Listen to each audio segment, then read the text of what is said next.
When I turn 18 and graduate from high school, am I going to need to change my asthma doctor? Well, certainly the time when you change from high school to college or any sorts of training after college is really a critical time for young people with asthma. And it's something that you have to plan for, actually. Certainly, I think for many years your parents and yourself have managed your asthma together, and now all of a sudden you're on your own. You've got to do it by yourself. And so I think it's really important to make sure that I know where you're going, and so that I can communicate with a new doctor in your new location. It's really important to start planning to get your prescriptions transferred to another pharmacy closer to where you're going to be in school. And certainly even things like insurance, which for the most part, when you went off to college, actually you left your parents' insurance. But now with some of the changes in the healthcare laws, you actually can stay on your parents' insurance for a good number of years after you leave. And I think that's really helpful from the standpoint of making sure that all your medications and your access to care are as good as they can be. Certainly, I think it's something that we should continue to talk about and plan for, and I'm very excited for you that you're going to be starting a new phase of your life. Remember, your physician can help you choose a healthcare team closer to where you will live. Ongoing, consistent care is an important component to effectively manage your asthma. Remember, you will be transitioning from pediatric asthma care to a more adult-oriented care.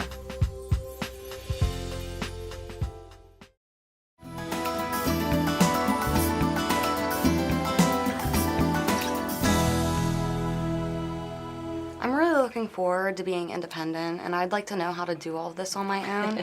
And I don't want to have to call my parents in the middle of the night if I have an asthma attack and ask them where I should go or what I should do. It's just really important to me, and I would like just some more information about it. Yeah, no, I think that's really an important point, too. Again, being independent means lots of different things, and one of those independent things is taking care of your asthma by yourself, obviously. And I think having an asthma attack or having more asthma symptoms when you're away from home can be a pretty scary thing when it happens. So you need to kind of be prepared for that. I think some of the things that are important to pay attention to are sort of warning signs of when you're having or potentially going to have an asthma attack. And those are things that you want to recognize early so you can take action for and not allow to go further. So things like having a lot of coughing, or one of the things that concerns me the most actually is waking up at night with breathing problems. I think a lot of studies would say that that's something that would predict having a fairly significant asthma attack later on.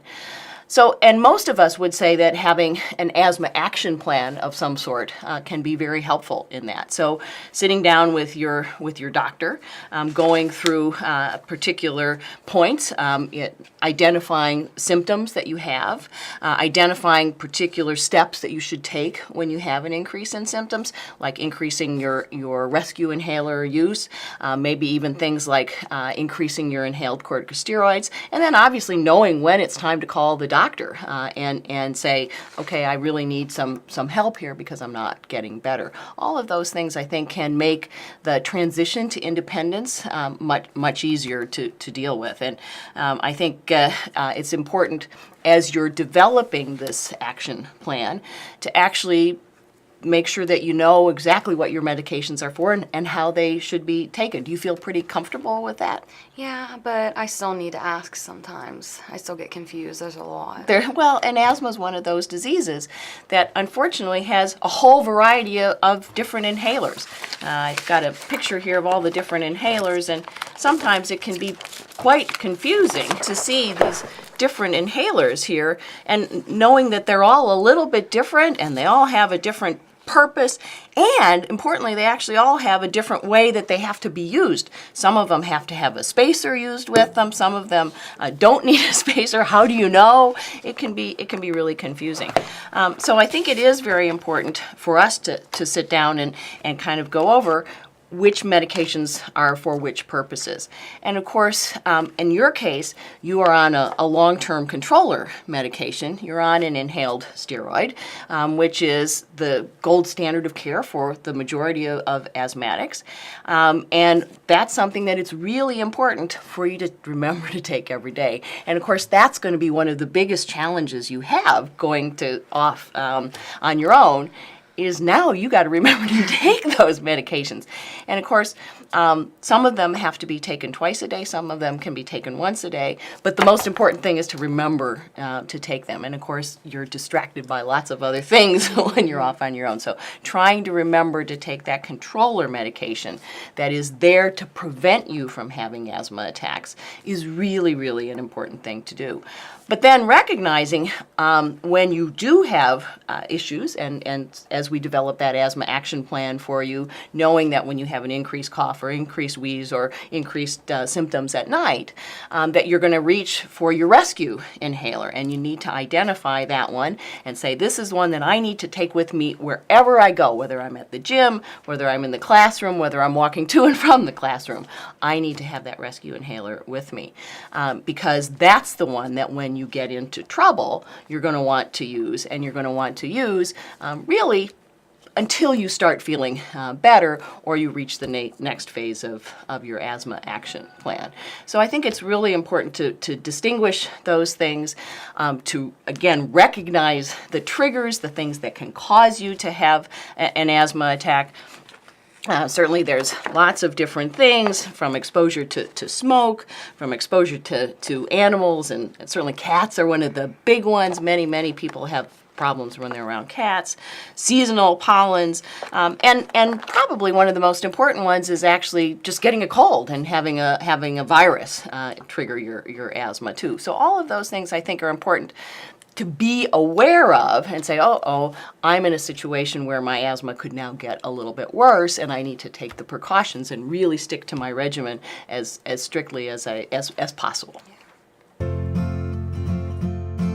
Remember, discuss your early warning signs with your physician and complete the asthma action profile. Know exactly what your medications are for and how they should be taken. Planning ahead will take the stress out of relocating and improve your chances for a smoother transition.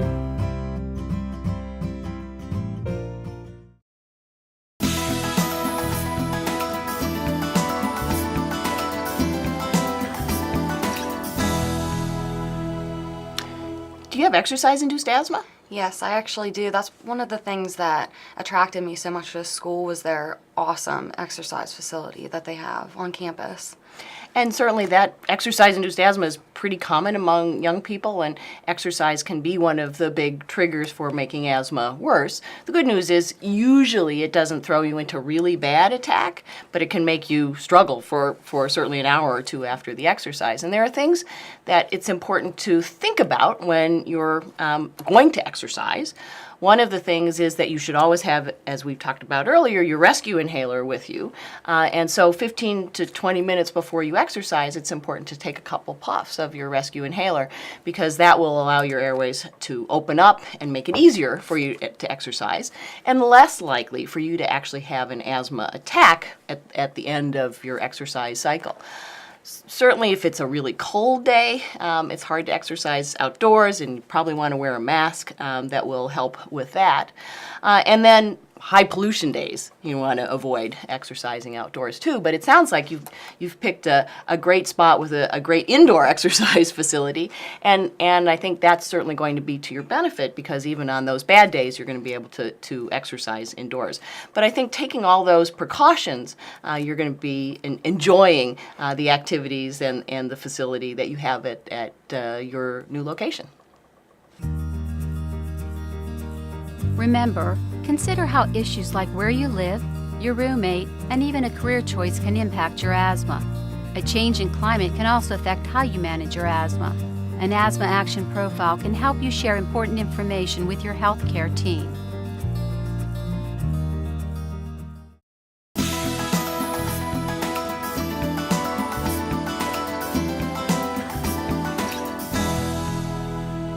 Have you had a chance to transfer your medications to a new pharmacy yet? No, I actually haven't. I was going to wait until I moved in. it's probably a good idea to start thinking about that now. I'm certain you've got a list going of things that you need to do to get ready to move. And on that list, I'd certainly have what you need to take from your asthma perspective, all the medications themselves, and don't forget the spacers. And then I would say even before you move, it's probably a good idea to call the pharmacy. Let's work together, and you can get me the name of that pharmacy, and I'll be happy to call in those prescriptions so that they're waiting for you when you need them. Because once school starts, those things you're just going to forget about those. Yeah. I would. And so this is a great opportunity, I think, to get things organized before you get there.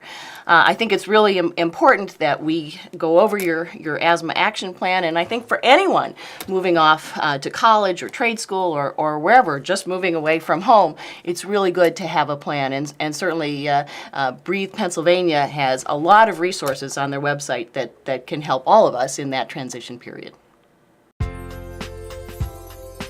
Remember, before you move, contact the pharmacy to have your medications transferred. Create a list of what you must take with you to properly manage your asthma before the start of school. Be sure to complete and review your asthma action profile with your physician.